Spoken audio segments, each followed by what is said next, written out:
Hi, I want to talk about what is happening around us and how observant we need to become in order for us to take advantage of things that are silently creeping up, but we might not know about it until we choose to observe.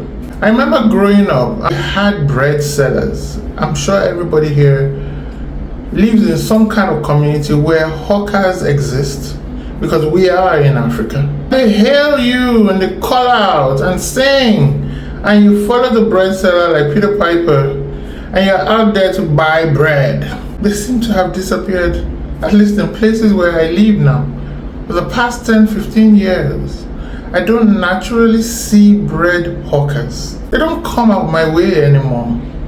Why? Because I get most of my bread from the mall, from the supermarket chains that have opened up, and more established bakeries that have become a thing in the city that I live in. Where you do find bread hawkers, I like business, like our famous Ewa Agoyin. I love Ewa Agoyin when I indulge. It's a special type of beans that is made so mashed up that you just need to love it, and it goes perfectly with bread. I saw an image once of an Ewa Agoyin hawker standing side by side, a bread hawker, and they were striding together. Sometimes when your industry is in transition, you must understand how is it going to affect my positioning.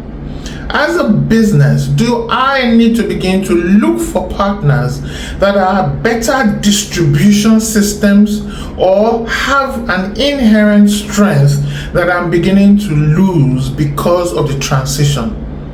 I cannot stop malls from hawking bread, or rather showcasing bread and selling. I cannot stop the more established bakeries from popping up.